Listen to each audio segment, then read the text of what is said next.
ආයුබෝවන් හැමෝටම පසුගිය විභාග ප්‍රශ්න පත්‍ර විවරණය කරන අපේ වීඩියෝ සීරීස් එකේ ඊළඟ වීඩියෝ එකත් එක්ක තමයි ආවේ. පුංචි ඉල්ලීමක් තිබ්බා ජ්‍යාමිතිය ගණනක් කරන්න කියලා. ඒ හින්දා මම තෝරගත්ත ජ්‍යාමිතිය ගණන් ටික පළවෙනි පත්‍රයේ ඒ කොටසේ අපිට හම්බ වෙච්ච ජ්‍යාමිතිය ගණන් 3ක් තෝරගත්ත මම අද අපි ඒ ටික සාකච්ඡා කරනවා. ඒ වගේම පුංචි මතක් කිරීමක් කරන්න ඕන හැමෝටම අපේ ගොඩක් නංගිල මල්ලා ගණිතය විෂයට බයයි.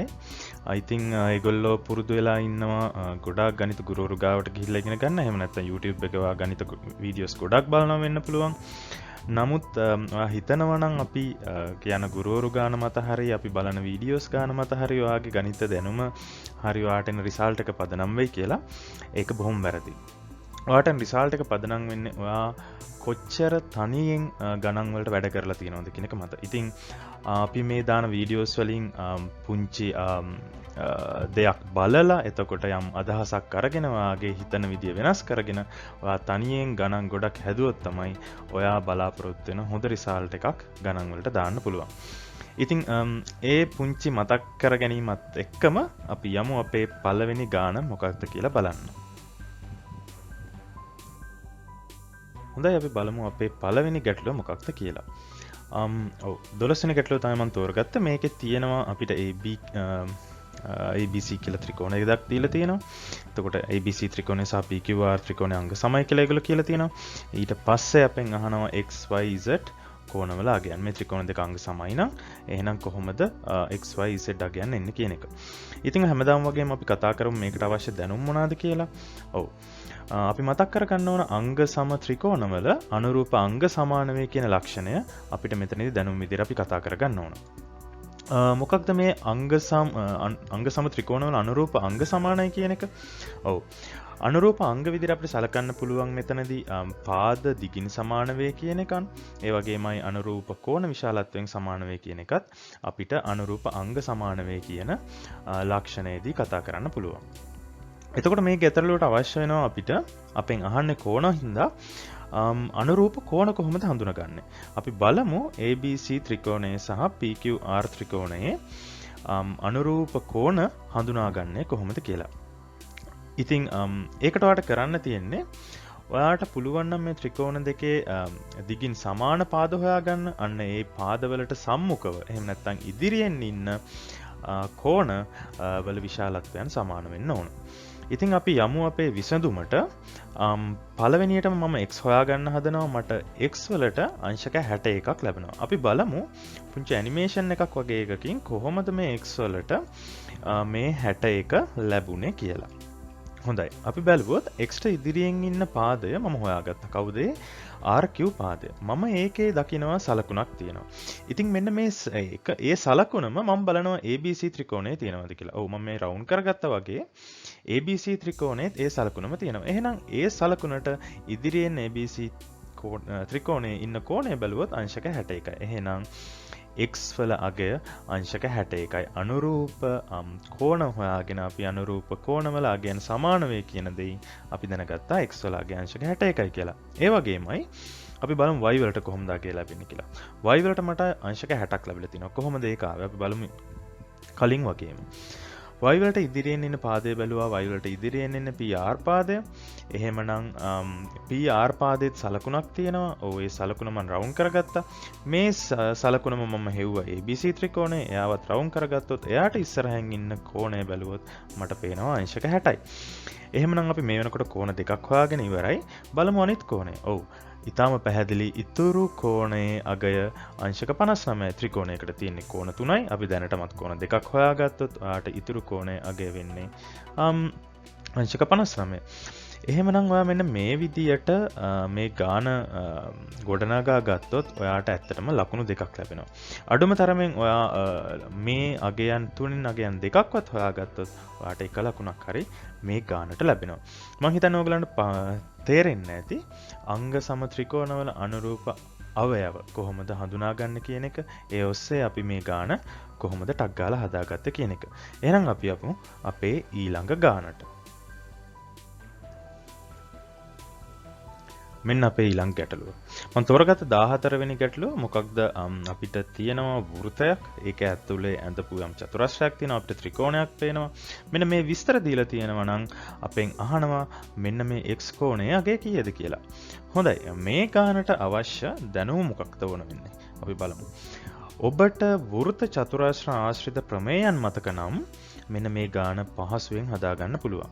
මොකක්ද මේ වෘත චතුරස්‍රයක්? ඔව්. මෙතනදී භාවිතා වෙච්ච වෘත චතුරස්‍ර ආශ්‍රිත ප්‍රමේය මම කිව්වොත් ඔයා දන්නවනම් වෘත චතුරස්‍රයක පාදයක් දික් කිරීමෙන් සෑදෙන බාහිර කෝණයක අභ්‍යන්තර සම්මුඛ කෝණයට සමානයි. මෙන්න මෙහෙම ප්‍රමේයක් අපි 9 වසරේදී හරි 10 වසරේදී හරි ඉගෙන ගන්නවා. මෙන්න මේ දැනුම තමයි අපිට මෙතන යොදන්න වෙන්නේ. අපි බලමු මේ රූප සටහනේ මෙන්න මේ ප්‍රමේය පොඩ්ඩක් විස්තර කරගමු අපිට තේරෙන විදිහකට පොඩි ඇනිමේෂන් එකකින්. මොකක්ද වෘත චතුරස්‍රය? ඔව් මෙන්න මේක තමයි වෘත චතුරස්‍රය. ඇයි අපි ඒකට වෘත චතුරස්‍රයක් කියන්නේ? මේක වෘතයක් මත මෙයාගේ ශීර්ෂ පිහිටන හින්දා. ඉතින් මේ රතු පාටින් මම ලකුණු කරගත්ත වෘත චතුරස්‍රයේ අපි මෙන්න මේ විදිහට පාදයක් දික් කරලා තියෙනවා පේනවා. මෙන්න මෙහෙම පාදයක් දික් කරලා තියලා තියෙනවා නම් අන්න එතන මෙන්න මේ කහ පාටින් මම highlight කරගත්ත බාහිර කෝණයක් හැදිලා තියෙනවා. මෙන්න මේ බාහිර කෝණයේ අගය එයාගේ අභ්‍යන්තර කෝණය. මේ බාහිර කෝණය මෙතන තියෙනවා නම් එයාගේ අභ්‍යන්තර කෝණය මම මේ ස්ටාර් එකකින් දාගත්තොත් අන්න ඒ අභ්‍යන්තර කෝණයට සම්මුඛ කෝණයේ අගයට සමාන වෙනවලු. එහෙනම් මොකක්ද ඒ නොකිය කියන්නේ? මෙන්න මේ කෝණයේ අගය අංශක 65 විය යුතුයි කියන එක තමයි. මෙන්න මේ විදිහට අපි ඇනිමේෂන් එකේ මේ වෘත චතුරස්‍රයේ පාදයක් දික් කිරීමෙන් සෑදෙන බාහිර කෝණයගේ අභ්‍යන්තර සම්මුඛ කෝණයට සමානයි කියන එක පොඩ්ඩක් පැහැදිලි කරගත්තා. එච්චරයිද අපිට ඕන මේ ගාන හදන්න? නෑ. තව පුංචි ප්‍රමේයක් අපිට අවශ්‍යයි. මොකක්ද ඒ ප්‍රමේය? අපි හැමෝම දන්න සමද්විපාද ප්‍රමේය අවශ්‍යයි. මොකද්ද සමද්විපාද ත්‍රිකෝණාශ්‍රිතව තියෙන ත්‍රිකෝණයක පාද දෙකක් සමානයි නම් ඒ පාදවලට සම්මුඛ කෝණද සමාන වේ කියන ප්‍රමේයත් මේකට අවශ්‍ය වෙනවා. මොකක්ද මේ කියන ප්‍රමේය? මේ කියන ප්‍රමේයත් පොඩ්ඩක් අපි ඇනිමේෂන් එකකින් බලාගත්තොත් අපිට ත්‍රිකෝණයක් තියෙනවා ABC ත්‍රිකෝණය. මෙන්න මේ ත්‍රිකෝණය ඔයා දැක්කොත් ඔයාට පේයි AC පාදය සහ AB පාදය සමානයි කියලා අපිට දීලා තියෙන දත්තයක් වශයෙන්. ඒ වගේ අවස්ථාවක මේ ත්‍රිකෝණය සමද්විපාද ත්‍රිකෝණයක් බවට පත් වෙනවා. එතකොට ඒ සමාන පාදවලට සම්මුඛ කෝණ ඔයා බැලුවොත් මෙන්න මේ highlight කරගන්න කෝණ දෙකේ අගයන් සමාන වෙනවා. හොඳයි. එහෙමනම් අපි දැන් යමු මේකේ විසඳුමට. කලින් පළවෙනි ප්‍රමේය පාවිච්චි කරගත්තොත් ඔයාට ACB කෝණය අංශක 65යි කියලා ලැබෙනවා. ඒකට පාවිච්චි කරේ පළවෙනි වෘත්ත චතුරස්‍ර ප්‍රමේය. ඒක ලබා ගත්ත ඔයාට ඊළඟට හරිම පහසුවෙන් x සමානයි 65යි කියලා ගන්න පුළුවන්. මොකක්ද? ABC ත්‍රිකෝණය සමද්විපාද නිසා. හොඳයි. මං හිතන්නේ මේකදී අපි වැදගත් ප්‍රමේයන් දෙකක් ඉගෙන ගත්තා. ඒ වගේමයි බොහොම ඉක්මනට ඔයා ලකුණු දෙකක් ගත්තා. ඉතින් ඔයා එක පිළිතුරක් හරි ගත්තොත් ඔයාට අවම එක ලකුණක් මේ ගානේදී ලැබෙනවා. හරි. එහෙමනම් අපි යමු අපේ ඊළඟ ගානට. හොඳයි. මොකක්ද අපේ මේ වීඩියෝ එකේ අන්තිම ගාන? මම තෝරගත්ත 18 වෙනි ගාන.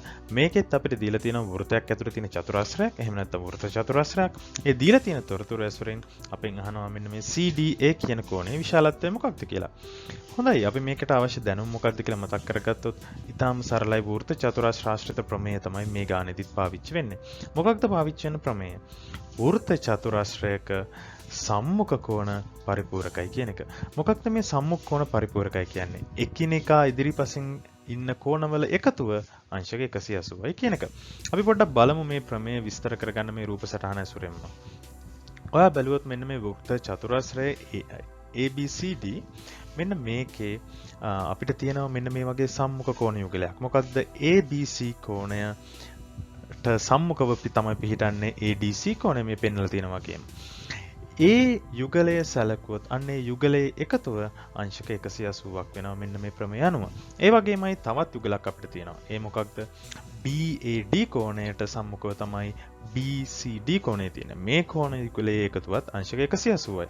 ඉතින් එහෙනම් මේ දැනුම දන්නවනම් ඔයාට පුළුවන් මේකේ පිළිතුරට ඉතාම පහසුවෙන් යන්න. මොකක්ද විසඳුම වෙන්නේ? විසඳුම වෙන්නේ CDA කෝණය ලබා ගන්න පුළුවන් අපිට සම්මුඛ කෝණවල එකතු වන 180න් මෙන්න මේ ABC මෙන්න මේ ABC කියන කෝණයේ අගය වෙන අංශක 80 අඩු කරොත් ඒ කියන්නේ 180න් 80ක් අඩු කරොත් ඔයාට 100යි කියලා පිළිතුර ලැබෙනවා. ඔයා මෙන්න මේ පිළිතුර ලබා ගත්තත් ඔයාට තවත් ලකුණු දෙකක් මේ පේපරේ ලබා ගන්න පුළුවන් පහසුවෙන්ම. මම හිතනවා අපි අද යම් ජ්‍යාමිතිය සම්බන්ධව ගණන් කිහිපයක් කතා කරා. අපි බලමු ඉස්සරහටත් ජ්‍යාමිතිය තව ටිකක් වැඩිදුර කතා කරන්න. ඉතින් තවත් වීඩියෝ එකකින් ආව හම්බ වෙනකන් ඕගොල්ලෝ හැමදෙනාටම ජය වේවා.